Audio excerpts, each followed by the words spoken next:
Um dia depois, a gente tem um clima bem diferente para continuar com a segunda parte desse vídeo a respeito de memória.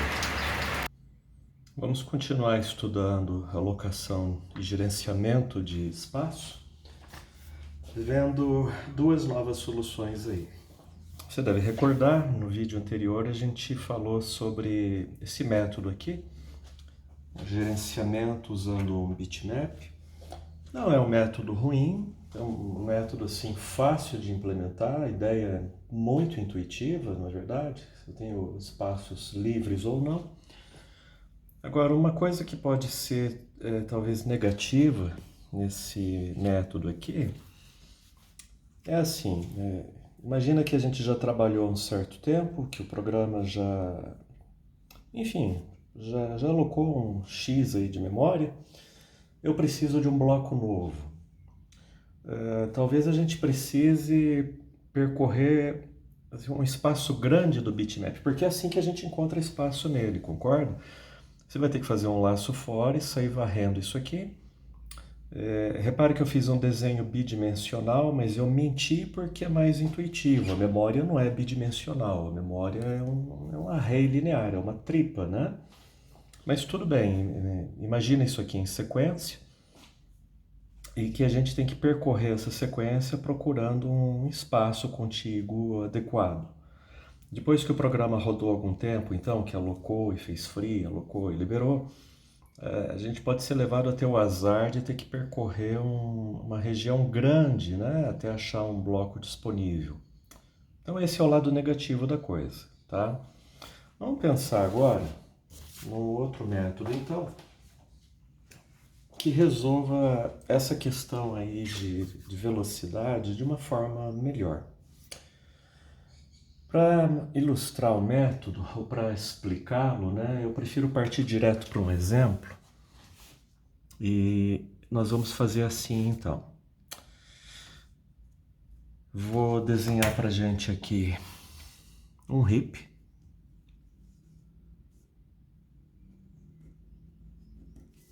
E vamos dizer que ele tenha tamanho 1024, tá bom? Tá aqui. Inicialmente esse heap está livre, e daí nós recebemos uma requisição de um programa que precisa de 100 bytes. Como que esse novo gerenciador vai trabalhar então? Vamos por partes acompanhando o exemplo para ver como ele pensa. Então chegou um pedido, vamos colocar aqui no cantinho, de tamanho 100. Esse alocador faz o seguinte, ele olha para esse heap aqui e pensa, bom, 1024 é bem mais do que foi solicitado, então a gente vai fazer o seguinte, vamos tomar esse heap aqui e dividir no meio. Agora nós temos dois espaços aí de tamanho 512. Poxa, ainda está grande demais. Então, vamos fazer o seguinte. Tomamos o heap outra vez. Esse espaço de 512 à direita a gente deixa quietinho. Esse outro espaço nós vamos quebrar de novo. E daí nós temos dois blocos de tamanho 256. Ainda é muito grande em função do que foi solicitado. Então, nós vamos repetir a operação mais uma vez. Um bloco de 512 fica como estava. 256 a gente não vai mexer. E, finalmente, nós temos aqui dois blocos de tamanho 128. Quando a gente chega nessa situação aqui, é claro que o próximo passo seria subdividir outra vez, a gente iria cair num bloco de tamanho 64 que não serve mais para requisição. Então a gente para aqui mesmo. E esse espaço aqui de tamanho 128 é o bloco que vai ser fornecido para atender aquela requisição original de tamanho 100. Tá? As razões pelas quais esse algoritmo, esse sistema de alocação trabalha assim, vão ficar mais claras daqui a pouco, tá? Primeiro vamos só entender assim, de um jeito meio intuitivo, o que ele faz. Então vai ser sempre assim, dado o bloco de memória lá original, a gente vai particionando, né? Sempre quebrando esses blocos na metade, sempre quebrando na metade, até atingir um tamanho que corresponda lá ao que foi pedido, tá? A gente pode, por exemplo, continuar esse exemplo aqui e supor que depois disso que nós fizemos venha uma segunda requisição aqui, de tamanho agora, vamos dizer, 60. Como que o nosso sistema de alocação vai pensar para responder? A gente olha para o que tem disponível aqui. Essa região em vermelho já está alocada, então nossa atenção vai recair nesse espaço de tamanho 128. Naturalmente ele é muito grande para aquele pedido que foi feito, então esse alocador vai fazer o seguinte. A gente toma o RIP aqui,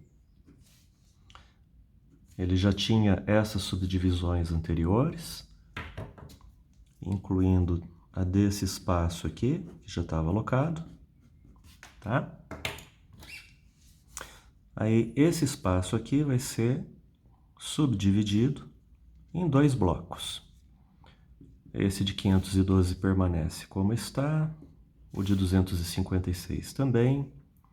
Aquele de 128 que tinha sido alocado anteriormente está lá certinho.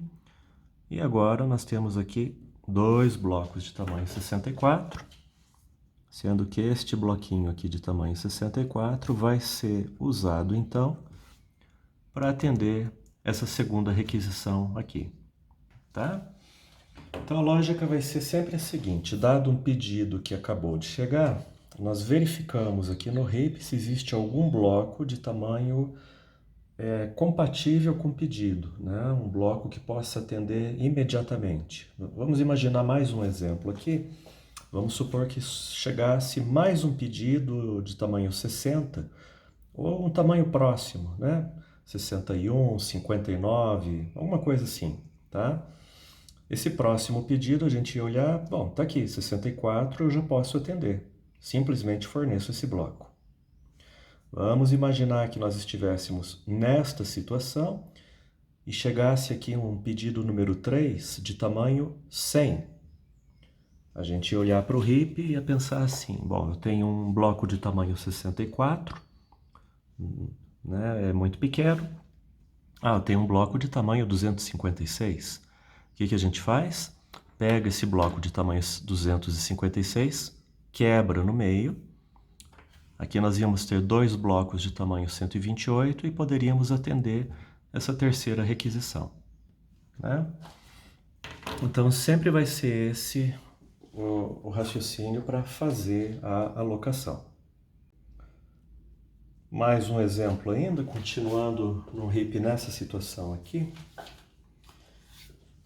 Se a gente precisasse de um bloco de tamanho 500, então imediatamente o alocador ia olhar para esse bloco aqui, já está prontinho, né? Tamanho 500, e paf, a gente fornecia para um programa que precisasse. E um último exemplo agora, imagine que chegasse um pedido de tamanho 600, tá? Pois bem, esse pedido de tamanho 600 não pode ser atendido por esse alocador aqui. Você vai dizer, mas como assim? Eu tenho um punhado de memória disponível aqui, né? A gente tem mais ou menos uns 800 bytes aí disponíveis. Por que eu não posso atender um pedido de tamanho 600? A gente vai descobrir isso aí na sequência, examinando internamente como que esse algoritmo aí raciocina. Vamos dar um nome para esse sistema de alocação. Infelizmente não existe uma tradução em português consagrada. A gente usa o nome em inglês, a gente fala em sistema buddy ou algo assim.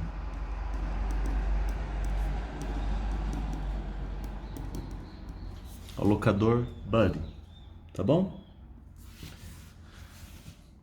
E agora vamos olhar mais de perto o que acontece dentro dele, para descobrir não, né? Para deduzir por que esse pedido de tamanho 600 aqui não vai ser possível de resolver. Vamos mostrar aqui então, deixa eu colocar o nome dele novamente.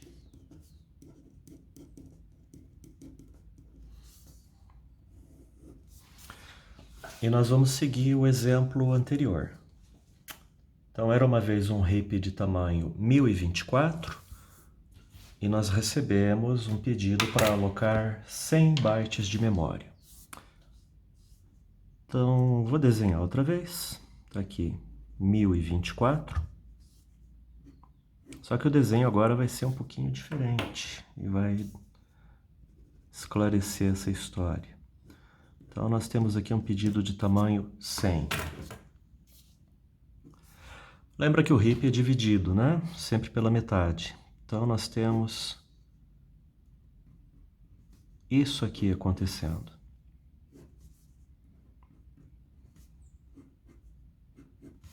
O RIP é dividido em dois blocos de tamanho 512. Ainda é um exagero. Então, nós dividimos novamente. Agora em dois blocos de tamanho 256. Ainda não é bom para atender aquela requisição.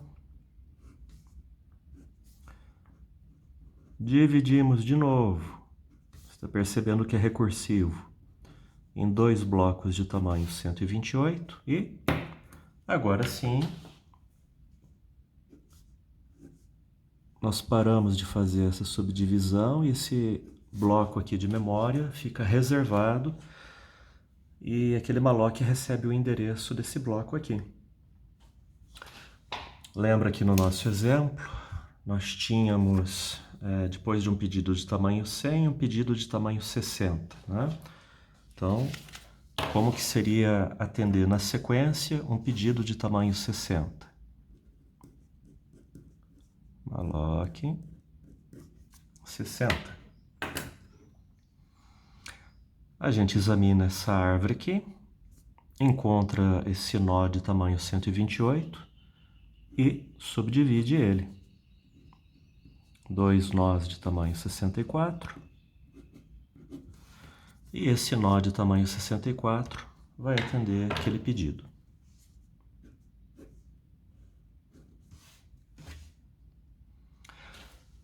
Agora, por que usar uma árvore? Por que usar esse método meio bizarro, talvez, né? Quando a gente olha para ele pela primeira vez. Você deve lembrar de árvore lá em estrutura de dados e o fato que é uma estrutura muito ágil para eu fazer uma consulta. Se a gente sair da raiz da árvore e for descendo os níveis, né? Então, rapidamente eu chego nas folhas aqui e posso checar por esses espaços livres. Compare isso com a ideia de você ter que fazer um laço percorrendo todo um bitmap, tentando achar um bloco de tamanho adequado. Tá? Já já a gente fala um pouquinho mais sobre isso, mas lembra que o nosso objetivo era conseguir velocidade, então pronto, de fato a gente realmente conseguiu. Tá? O sistema Buddy vai ter suas limitações também. Ele pode ser extremamente veloz comparado com um bitmap que eu tenho que percorrer, mas a gente vai amargar outras coisas aí. A primeira delas, você deve estar percebendo, é a questão de fragmentação. Tá? Vamos ilustrar isso aqui com mais um exemplo. Deixa eu ver. Digamos que eu tivesse mais uma operação assim, ó. Vamos colocar aqui um malloc, e agora de tamanho 129, por exemplo. Como que eu iria trabalhar com esse bloco de tamanho 129? 512 está livre, é muito grande, 64 está livre, mas é muito pequeno, a gente olha para esse camarada aqui. Pois é, se eu dividi-lo, eu vou ter dois blocos de tamanho 128, não posso fazer isso. Então esse bloco inteiro de tamanho 256 teria que ser utilizado para atender esse pedido aqui.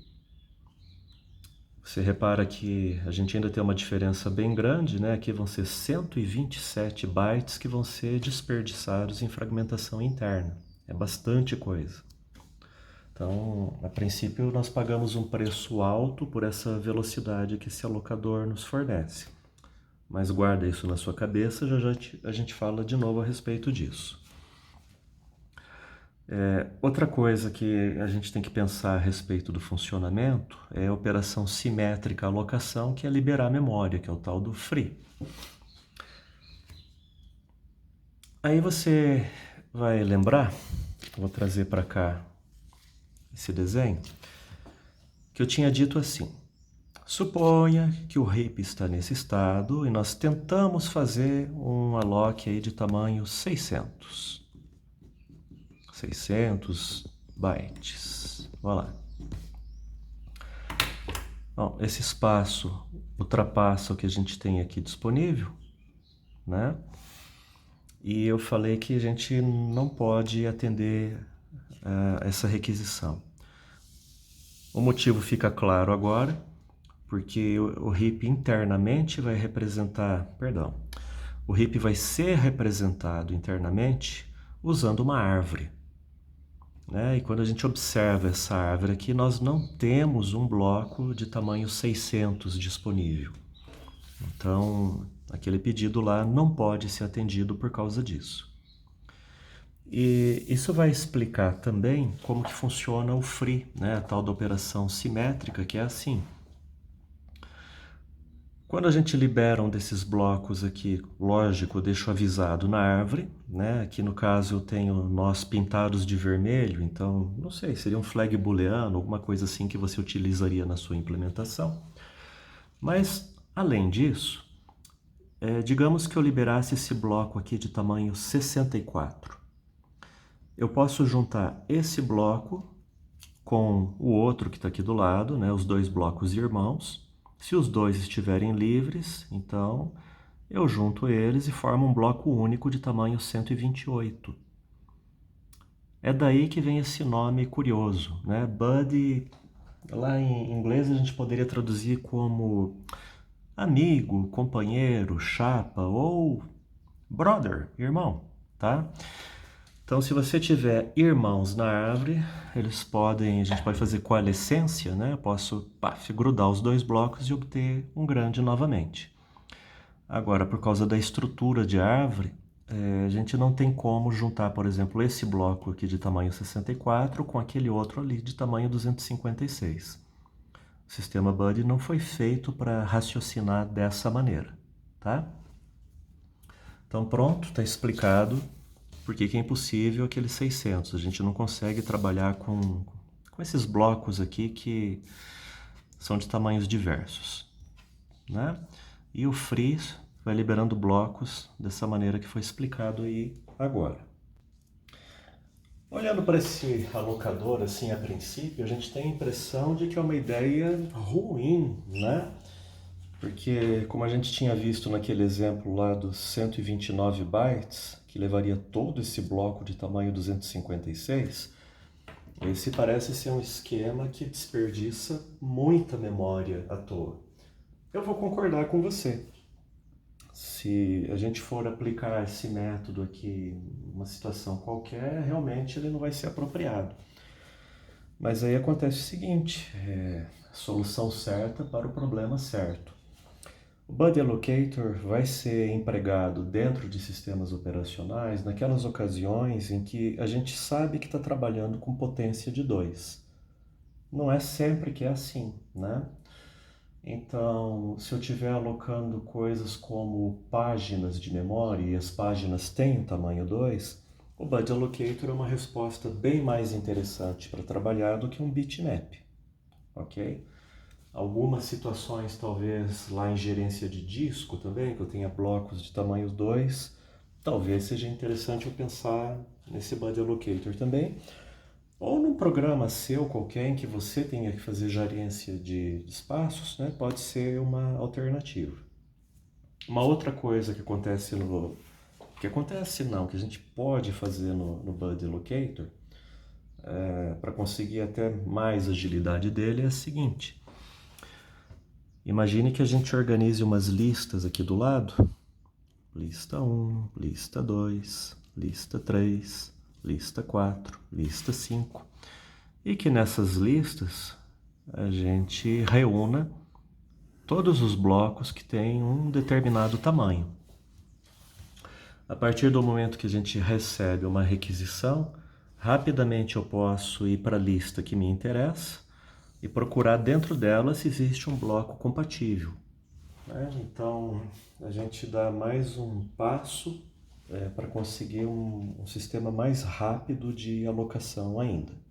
Então, se o Buddy já era veloz, a gente consegue acelerá-lo mais um pouquinho ainda. Feito? Tem uma pergunta agora para você. Vamos fazer um recapitulativo aqui bem rápido, bem curtinho. O primeiro método para a gerência do RIP que nós vimos foi o sistema baseado em bitmaps. Tem a vantagem de ser assim muito facinho de usar, vai dar uma certa fragmentação para a gente, mas que nós conseguimos regular ali pelo tamanho do bloco. Tá?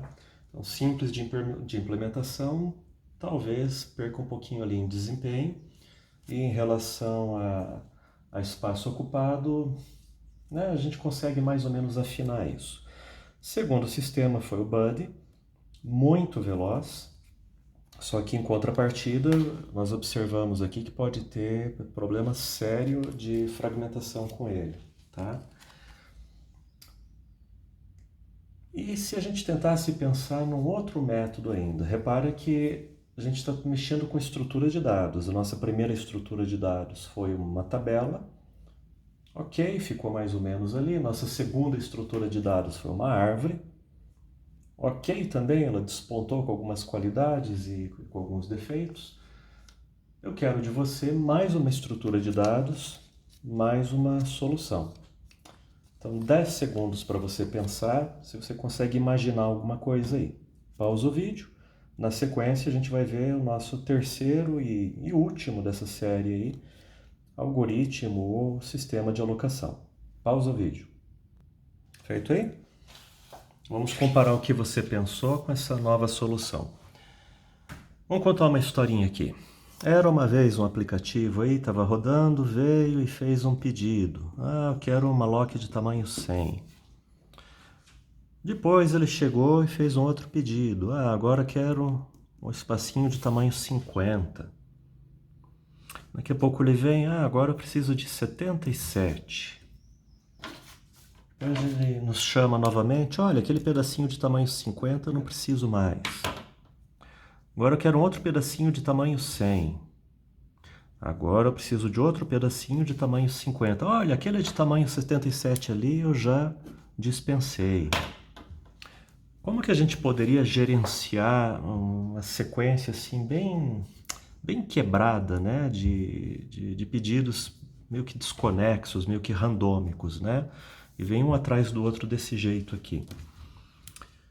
Eu acho que eu faria assim, eu acho que eu iria anotando no papel aquilo que eu aloquei e aquilo que eu não aloquei, do jeito que está aqui.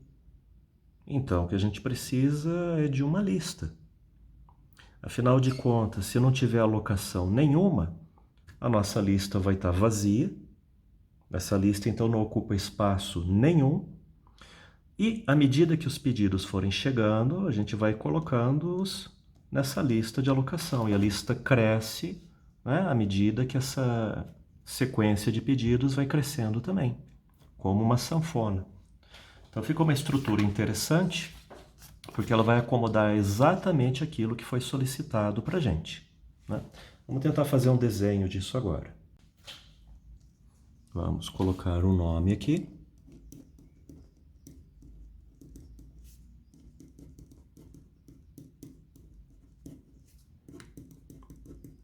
Listas ligadas. E como que a gente poderia fazer? Vamos pensar primeiro que a gente tem duas listas. Uma lista que mostra qual que é a memória livre e uma lista, perdão, que mostra qual que é a memória ocupada.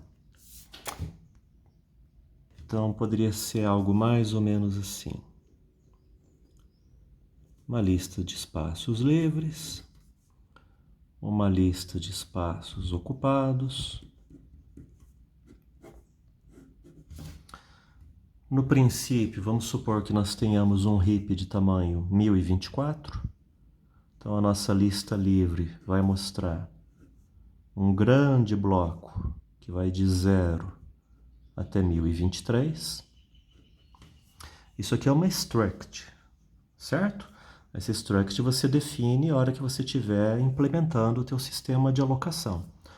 Eu estou supondo que no meu sistema aqui de alocação, a struct vai ter o endereço inicial e o endereço final do bloco, tá? E acaba a lista aqui. Né? Algumas pessoas usam esse símbolo de terra lá da eletrônica para indicar o fim de uma lista. E a lista de ocupados está vazia.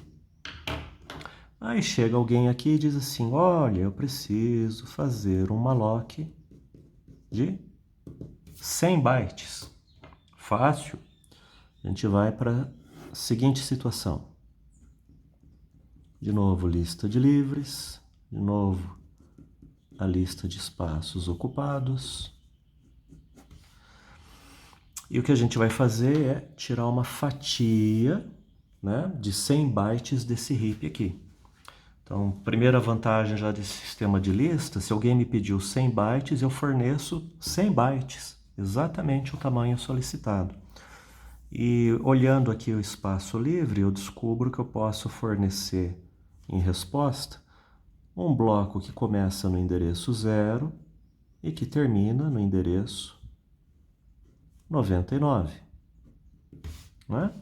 E a nossa lista de espaços livres, então, vai ser atualizada. Agora eu tenho um bloco livre que começa em 100 e que termina em 1023, né? Extremamente simples. E novos pedidos que vão acontecendo aqui vão levar a retirar, né? Ele vai lá com a faca e tira fatias aqui do heap, vai fornecendo. E essas fatias que a gente vai extraindo, né? Então, por exemplo, essa fatia aqui de tamanho 100, que estava aqui, a gente indica na lista de ocupados, né? Bem simples, então. Com o tempo, nós vamos ter, ou seja, à medida que o programa for sendo executado, a gente vai acabar tendo essas duas listas aí, mostrando algo mais ou menos assim, né? Veja, eu estou representando blocos aqui de tamanho diferente só por uma questão de intuição, né? Você entendeu que, na verdade, isso aqui é uma struct. Vamos fazer ela aqui no cantinho.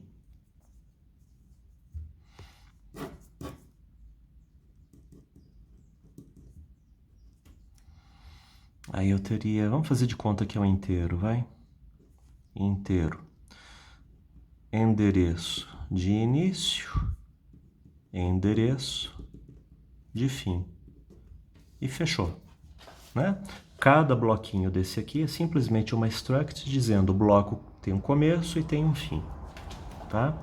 Então, só frisando, eu representei aqui com tamanhos diferentes, só para dar uma ideia para a gente intuitiva de que são pedidos de tamanho diferente que a pessoa fez. A totalidade do heap seria toda essa extensão aqui, que vai de 0 até 1023, mas a gente tem essa movimentação, digamos assim, né? Fatias que a gente vai tirando daqui do heap jogando para baixo, e pedaços aqui que quando o programa não precisa mais, o que a gente faz? A gente diz, olha, não preciso mais daquele ponteiro, não preciso mais daquele bloco que eu tinha recebido, né? Você libera e o bloco sobe lá para cima. Subir para cima é ótimo, né? Ah, Deus, desculpe. O que mais que a gente tem aqui para dizer? É claro que à medida que um bloco ocupado é liberado, ele pode imediatamente ser grudado a um bloco vizinho, tá? Então, nessa lista de livres aqui, assim que chega um bloco ocupado que é vizinho, os dois são grudados, são juntos, e a gente recuperaria aqui um grande bloco, né? Com a soma desse espaço aqui. Feito até aí? Agora nós vamos conversar aqui a respeito de alguns aspectos de implementação. Essa aqui foi uma visão geral desse esquema, mas tem uma série de detalhes aí que a gente precisa refinar um pouquinho, tá?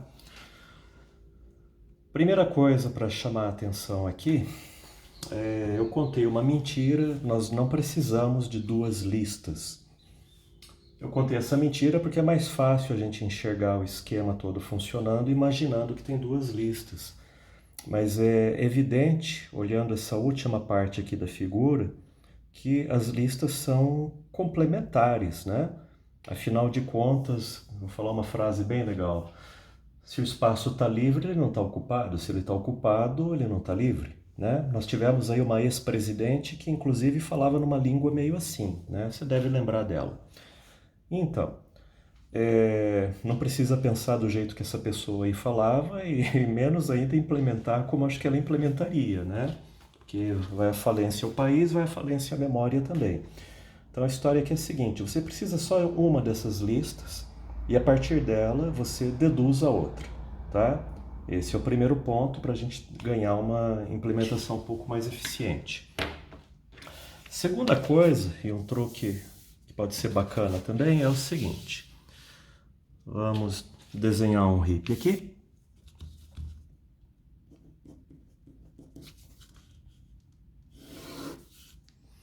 Aí o hippie continua lá para o lado esquerdo, o hippie continua lá para o lado direito. E um belo dia vem um programa e faz para nós um pedido. Olha, eu preciso aí de um bloquinho de tamanho 100. E vamos supor que, por algum motivo, o bloquinho de tamanho 100 é este bloco aqui, tá joia? Então, pronto, 100 bytes de memória. Ok, nós precisamos da lista para fazer a gerência disso aqui, né? Essa lista que nós estávamos desenhando lá. Pois bem, um truque de implementação que é interessante e que é utilizado consiste em construir a lista de gerência aqui dentro do heap mesmo e junto com esses blocos. Eu vou explicar. Vamos dizer que eu tinha falado aqui das duas listas. Vamos dizer que a gente utilize apenas a lista de espaços ocupados, tá bom? A de livres, como eu já expliquei, a gente consegue deduzir. Aí nós temos esse bloquinho aqui de tamanho 100, que está sendo alocado nesse momento, e suponha que tivesse um outro bloquinho aqui mais para frente, ocupado também, e um outro bloquinho aqui atrás que tivesse ocupado também. Aí nós poderíamos pensar da seguinte maneira, bom, em algum lugar aí eu vou ter um gerenciador, e esse gerenciador vai ter, então, a lista de ocupados. Vamos fazer assim, lista de ocupados. Aí tem um bloquinho correspondendo a este aqui. Outro bloquinho correspondendo àquele lá. Então, nós vamos criar mais um bloco e fazer as amarrações clássicas aí de ponteiro. Não é isso? E essa é a nossa lista de espaços ocupados correspondendo àquilo lá. Perfeito. Mas o que eu estou dizendo é assim, aonde que a gente vai construir essa lista? Então presta bem atenção que eu vou te mostrar. Esses aqui são registros, são aquelas structs que a gente estava conversando. Cada uma dessas structs aqui indica o início e o final do bloco. E lógico, tem que ter um ponteiro para o próximo bloco também, né? Tinha faltado isso aqui. Ó, vamos voltar aqui. Então, o que a nossa struct de gerenciamento tem? endereço inicial, endereço final, e vai ter que ter um ponteirinho aqui. Vamos chamar ele de prox, né, que é um clássico, para a gente poder fazer essas amarrações. Perfeito? Então, essa coisa aqui é esse quadradinho vermelho. Olha onde que eu vou colocar o quadradinho vermelho. Aqui. Então, a lista de gerência pode ser colocada dentro do próprio RIP, coladinha aqui com os blocos que a gente está alocando, né? E aqui tem o ponteirinho para o próximo bloco. Ponteirinho para o próximo bloco. Ok? O GNU, o famoso GNU lá do Linux, né? A biblioteca malloc do Linux usa esse recurso aqui. A do Visual Studio, não tenho muita certeza, mas provavelmente também. Outra coisa, eu também não posso garantir para você aqui agora, né? Se o registro de gerenciamento fica antes do bloco ou se fica depois do bloco. Mas você deve ter entendido a ideia, né? Então, um truquezinho aí inteligente, nós não precisamos arranjar uma outra região lá de memória para construir a lista. Não, a lista é construída dentro do RIP mesmo. Pronto, bacana. Outro ponto que a gente tem que pensar aqui a respeito de implementação é o seguinte, e que foi conversado anteriormente no outro vídeo, e que diz respeito ao desempenho da CPU e restrição de arquitetura da máquina. Esse segundo ponto que nós temos que conversar é o alinhamento.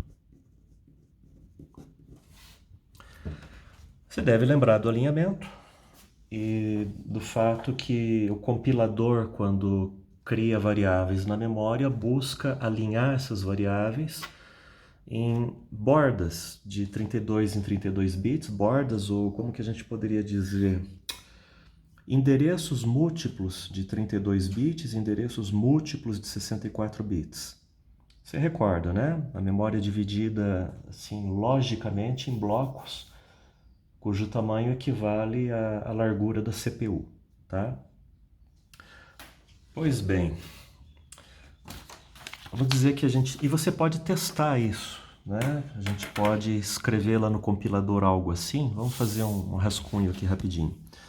Você pode inventar uma struct aí, colocar alguns elementos, por exemplo, um char s de tamanho 5, e depois tentar aplicar um sizeOf nessa struct. Você vai descobrir talvez que o tamanho dela não seja 5, mas sim 8. Mas por que tem 3 bytes a mais? Porque se eu alocar um array dessa struct aqui, ao invés de alocar elementos de 5 em 5 bytes, o compilador prefere aumentar eles um pouquinho e alocar esses elementos de 8 em 8, porque daí a gente vai cair exatamente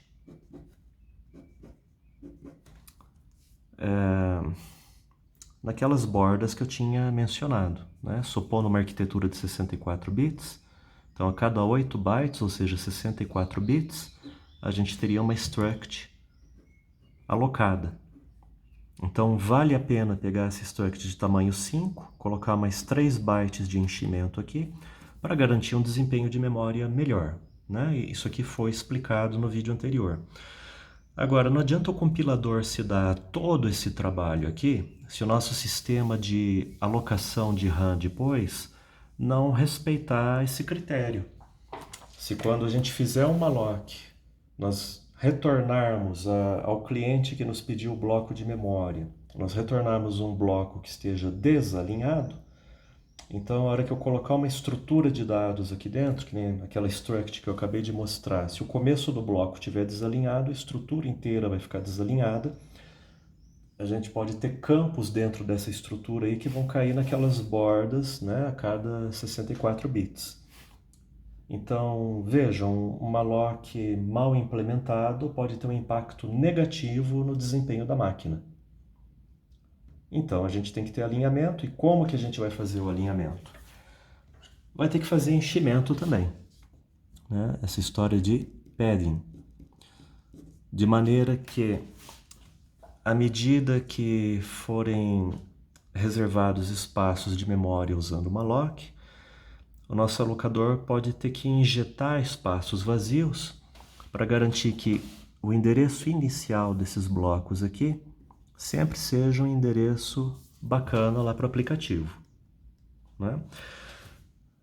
A maneira de fazer isso pode ser a gente incluir espaço aqui no final do bloco.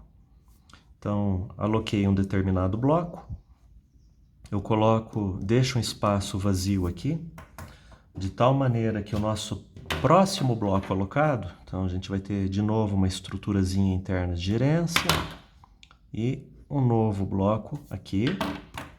E o endereço do bloco que eu estou retornando para o aplicativo, o malloc retorna o endereço, é o endereço dessa flechinha aqui. Vamos destacar a flechinha. Isso aqui que eu estou mostrando é espaço vazio, né? Essa regiãozinha aqui, esse padding. Se nós não tivéssemos esse espaço vazio, esse bloco ia caminhar um pouquinho para a esquerda, então ele ia deixar de cair no alinhamento. Você entendeu, né? Então essa é a segunda coisa que a gente tem que cuidar na hora de fazer a implementação. E o terceiro aspecto de implementação de lista ligada que a gente tem que conversar um pouquinho é o algoritmo de busca. Vamos voltar nesse desenho aqui e voltar em especial, deixa eu organizar a coisa aqui, nisso aqui, tá bom? Lembrando, a gente já falou que basta eu ter uma lista só. Digamos que eu tenha, então, o heap mais ou menos nesse estado aqui, e chega uma requisição por um bloco grande de memória, tá? O que vai acontecer? A gente vai ter que sair procurando, né? Bom, aqui tem uma região livre, mas ela não é suficiente.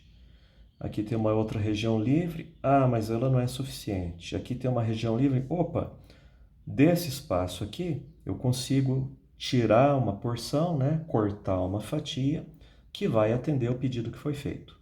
Fácil, né? Mas então significa o quê? Que a gente vai ter um laço, esse laço vai ter que percorrer essa lista buscando aonde eu tenho um bloco do qual eu posso cortar uma fatia. Pois bem, para fazer essa busca por um espaço, nós temos algumas opções diferentes. E é isso que a gente vai examinar agora. Vamos lá então. Algoritmos de alocação em lista ligada. Vamos desenhar uma listinha aqui pra gente. Vou fazer os espaços livres, tá bem? Espaços livres. Vamos só inventar um exemplo. Vamos supor que eu tenho um bloco de tamanho 20. Depois disso, um bloco de tamanho 100. Depois disso, um outro bloco aí de tamanho 20 também, tá bom? E um último bloco lá de tamanho 1000.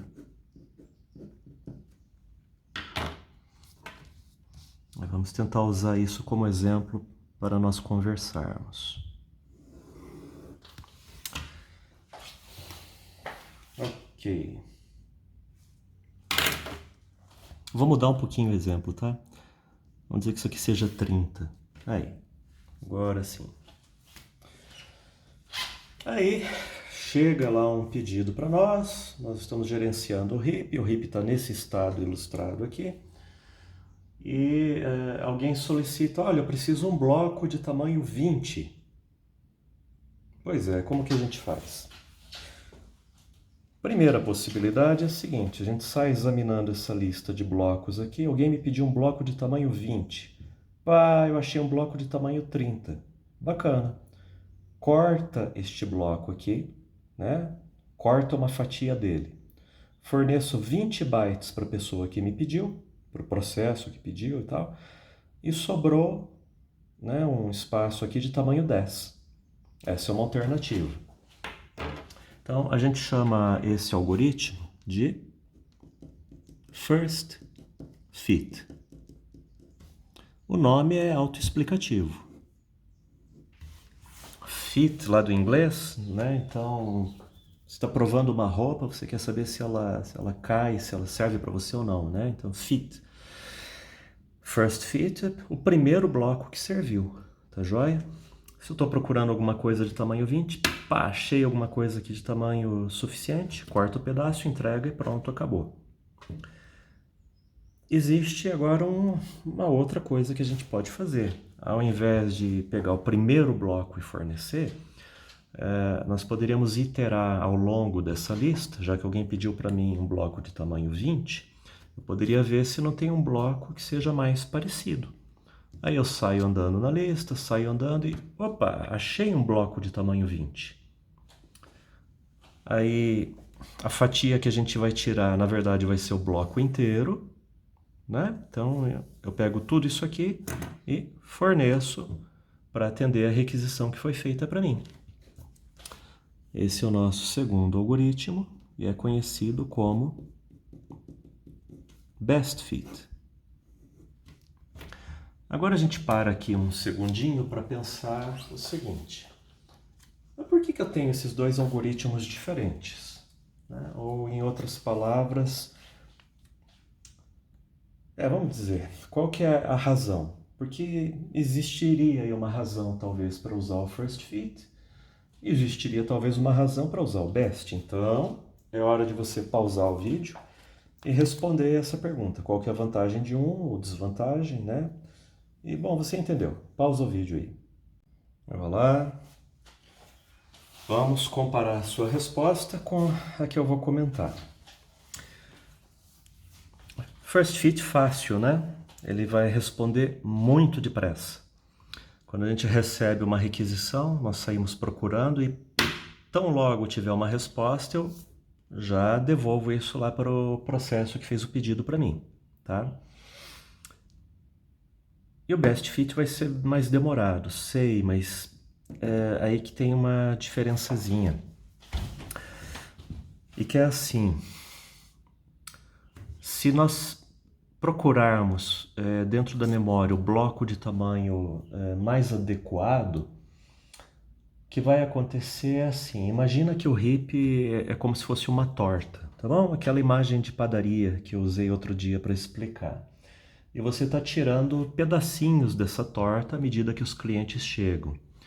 Se a gente tentar usar, de preferência, pedaços que já estão cortados e que estão próximos do tamanho que foi pedido, a gente tem menos chance de, à medida que o tempo passa, essa torta ficar toda quebrada, tá bom? Veja, porque afinal de contas não é uma torta, né? É memória. E nós alocamos blocos, devolvemos blocos. Alocamos blocos, devolvemos blocos. E o resultado acaba sendo algo parecido com isso aqui, e que a gente conversou até num vídeo anterior, que é a questão de fragmentação. Se a gente utilizar o Best Fit, existe uma possibilidade dessa fragmentação toda da memória ser um pouco menor. Numa situação muito crítica de fragmentação, teve um exemplo que eu dei, um thought experiment, né? Um experimento mental em que a gente criou uma zebra dentro da memória, e nesse exemplo a gente acaba não conseguindo atender mais quase requisição nenhuma. Hipoteticamente, né, ou talvez provavelmente, o Best Fit consiga tratar um pouquinho melhor a sequência de alocações e liberações de um programa, evitando que isso aqui fique tudo quebrado, tá bom? Então, basicamente, o First Fit é mais ligeiro, basicamente o Best Fit vai fragmentar menos a memória. Além disso, nós teríamos mais dois algoritmos aí. Esses dois aqui são os básicos, vamos dizer assim. Eu lembro que há bastante tempo atrás, no Windows, eu não lembro, poxa, talvez fosse o Windows 95, tá? Faz tempo. E eu consultando a documentação do sistema lá na API, eu vi que quando a gente fazia pedidos para o sistema operacional, a gente poderia escolher qual algoritmo de alocação a gente queria, né? Eu não vi mais essa informação. Veja, se a gente for rodar um programa e compilado, por exemplo, num GCC, quem faz a alocação é o malloc implementado na biblioteca do GCC. Se você estiver usando o Visual Studio lá da Microsoft, não sei como que está hoje em dia, mas eu desconfio que seja a biblioteca do compilador também, né? Lembra, o RIP fica dentro do espaço do aplicativo, ele não tem que ser gerenciado pelo sistema operacional. Essa lista aqui não tem que ser gerenciada pelo SO, tá certo? Mas enfim, nós temos esses dois primeiros algoritmos aqui. Aí tem mais um outro, conhecido como Next Fit. Next é próximo, né? Mas próximo assim, em que sentido? Olha só. A ideia é que à medida que a gente vai fazendo alocações aqui dentro, a gente tem que procurar na memória, né? Então eu recebi um pedido, eu saio procurando. Ah, encontrei aqui um espaço. Ótimo. Corta uma fatia, entrega para o cliente e deixa o ponteiro parado aqui. Quando nós recebermos uma nova requisição, a busca por um espaço continua desse ponto em diante. É diferente dos dois algoritmos anteriores, que sempre vão começar a busca pela cabeça da lista. Qual seria a diferença de fazer isso? Teoricamente, como a gente vai sempre passear pelo heap inteiro, nós distribuiríamos a fragmentação ao longo de todo o heap. E talvez, fazendo isso, nós diminuíssemos o impacto dela, né? De forma a manter mais ou menos blocos, sei, do mesmo tamanho espalhados no heap. Perceba que essa característica de fragmentar mais ou menos vai estar ligada diretamente às alocações e liberações que o programa fizer. A gente não tem como prever isso a priori. O que pode ser feito é estudar o comportamento de alguns programas aí no mundo real, fazer uma estatística sobre isso e tentar talvez afinar aí o funcionamento de um algoritmo em função disso. A telemetria do Windows, né, que a gente reclama tanto, nossa, o Windows fica fazendo telemetria, mandando os meus dados lá para Redmond porque ele está interessado em dominar o mundo. Olha, a gente que estuda computação, bom, tudo bem. Tem as teorias de conspiração, né? A Terra é plana, essa coisa toda. Mas vem cá, a empresa não tem muito interesse em se queimar, a empresa não tem muito interesse em brincar com fogo, né? Mais dia, menos dia, alguém percebe essa informação trafegando e daí a casa cai. Então, dentro da telemetria do sistema operacional, é muito mais razoável você imaginar que coisas como isso aqui, né, o comportamento de um programa na memória, seja o gênero de dado que esteja sendo capturado e bombeado lá para Redmond para uma análise e para refinar o sistema operacional depois, né? Mas, enfim, você entendeu e vamos para um último algoritmo, uma última opção aqui. Até onde eu lembro, assim, de leitura minha, esse tal de worst fit seria uma opção, acho que teórica, tá? Eu não lembro exatamente o que as análises dizem a respeito, mas o que o worst fit faz? O worst é o pior possível, né? Então, quando a gente recebe um pedido, por exemplo, nessa lista aqui, eu recebi um pedido de 10 bytes, tá? Eu tenho que alocar 10 bytes. O first fit vai tirar 10 bytes daqui, vão sobrar 20. O best fit vai procurar na lista, vai encontrar esse espaço, vai tirar 10, vai sobrar 10. E o worst fit vai escolher este bloco de tamanho 1000 e é dele que ele vai tirar um pedacinho, né? E teria uma lógica interna também, segundo a qual, em tese, talvez isso fosse bom para evitar a fragmentação, né? Os blocos que já estão aqui, eu não vou esmigalhar eles mais do que eles já estão esmigalhados, tá? Mas enfim, até onde eu lembro e sei, first fit e best fit são as opções mais comuns aí de implementação. Aqui nesse cantinho da folha, a gente vai terminar com um pouquinho de curiosidade científica.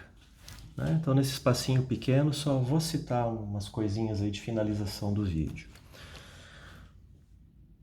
Primeira coisa, eu só vou citar, se você desejar, você vai ter que olhar um pouco mais, né?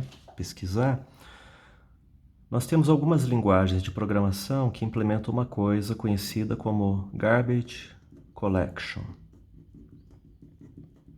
ou coleta de lixo em inglês. A gerência do heap sempre tem que existir, né? E a alocação e liberação de blocos de memória. Mas as linguagens que implementam o Garbage Collection tiram do programador a necessidade de liberar esses espaços, né? A liberação é automática. Umas linguagens que fazem isso, deixa eu ver, um exemplo é Java, outro exemplo é Python, a linguagem Go também, se não me engano, também usa Garbage Collection, tá? O problema do Garbage Collection é que there's no free lunch, né? Não existe almoço grátis no mundo, né? No universo. E isso aqui acaba tendo um certo impacto em desempenho. Aí as pessoas dizem, não, mas a gente tem algoritmos de Garbage Collection que são maravilhosos e tal. Pois é, mas não tem nada mais maravilhoso ou mais fácil do que você chamar a função free, né? Chamou a função free, acabou. Você não precisa de todo um emaranhado aí de estrutura de dados e de algoritmos para descobrir quais são os blocos que não estão sendo utilizados, né? Então, bacana desenvolver os algoritmos de Garbage Collection, mas, enfim, eu não tenho assim um conhecimento aqui agora para comentar no vídeo, mas dizer que ele empata com simplesmente chamar a função free, eu acho que não. Mas está aí. De um lado, a gente pode dizer que é uma conveniência para o programador, né? Você não precisa se preocupar com free e com coisas como leak of memory, né? A memória que ficou ali sem uso, né? Que pode começar a entupir o teu aplicativo.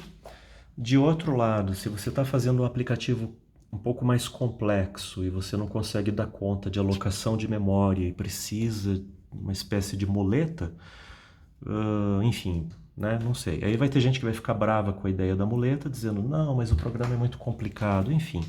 Essa é uma daquelas flame wars que a gente encontra por aí. Mas tá aí, né? Essa história da Garbage Collection. Pronto. Opa.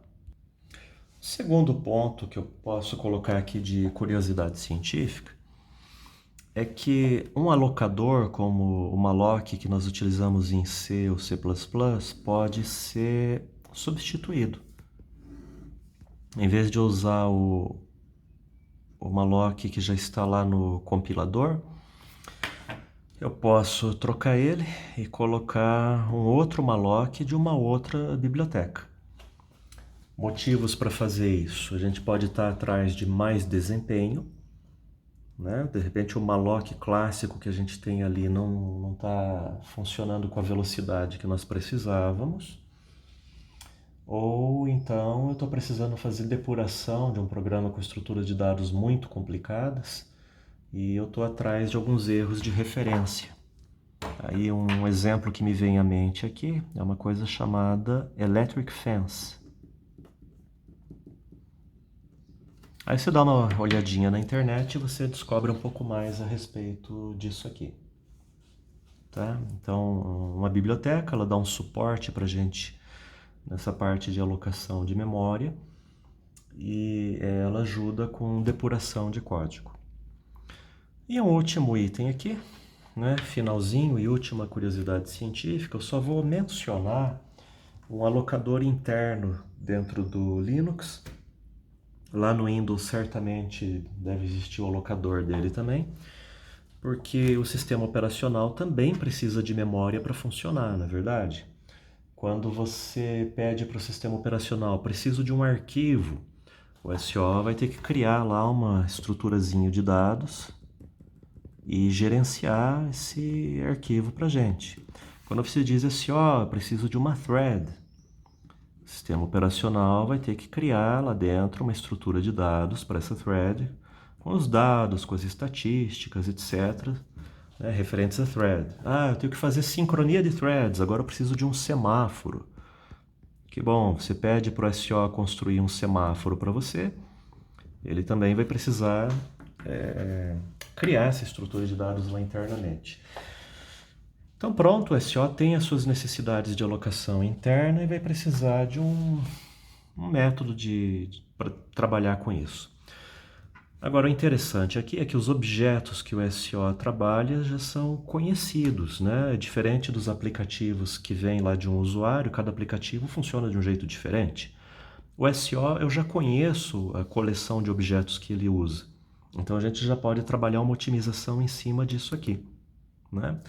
Então, mais ou menos essa é a ideia básica.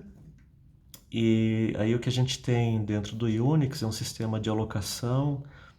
Em linhas gerais, ao invés de alocar um arquivo, a gente já aloca vários, aloca um array de arquivos e vai utilizando à medida que precisar. Ao invés de alocar um semáforo, você aloca vários semáforos. E à medida que forem solicitados outros, né, você já tem um array de semáforos prontinho para usar, um vetor de semáforos, entende? Então, ao invés de ficar alocando picadinho aqui numa lista, não, eu aloco um bloco inteiro, dentro desse bloco aqui eu já tenho vários semáforos para usar. Essa é uma estratégia que você pode usar nos teus programas também. Então, lá dentro do Linux, criar alguma coisa para fazer isso. E fechando o nosso vídeo aqui, o nome do sistema.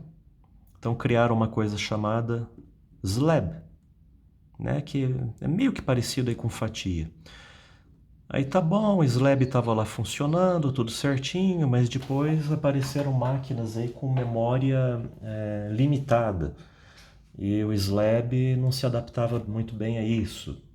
Daqui a pouco aparecem dispositivos daquele gênero Embedded Device, né, embutido. E aí eu tenho uma outra necessidade de gerenciamento. Então apareceram umas variantes aí, e o pessoal, não sei, muito criativo, né? Do Slab inventaram também um negócio chamado Slob, e não podia deixar de ser, inventaram um tal de Slub. Então, se você quiser descobrir a respeito da trinca Slab, Slob, Slub, você dá uma olhadinha na internet, tá bom?